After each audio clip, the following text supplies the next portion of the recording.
everyone nga mga anak sa Diyos, nga mga pinili sa Diyos, na ay pamundod gikan sa Diyos.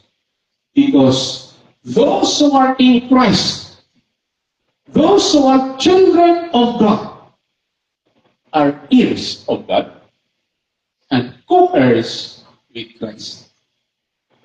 In Galatians chapter 3 verse 26, ngayon si San Pablo, yan to sa Galatia, so in Christ Jesus, you are all children of God through faith.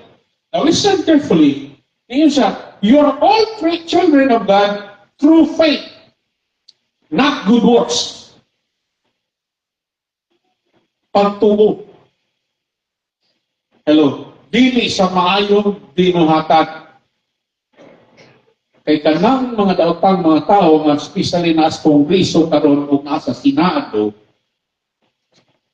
daghan na silang maayong dinuhatag. Pununay pa ng mga simbahan. Hello.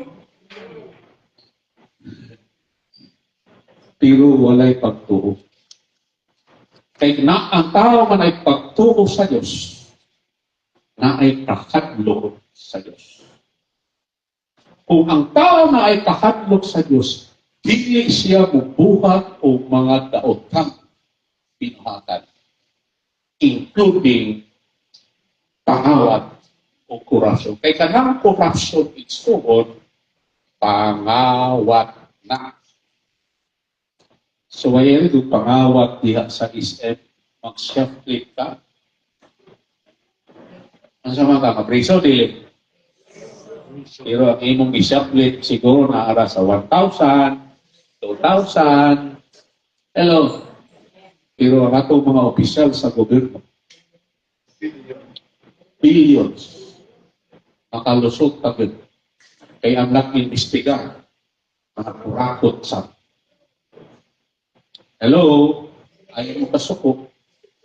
Dapat isulti yun na ron sa pulpito. Tanan mga sipan, including mga Katoliko, i-appeal yun nila sa ilang wali, sa ilang misa, ang kaming bahin sa pagpangataro sa Diyos. Amen ba?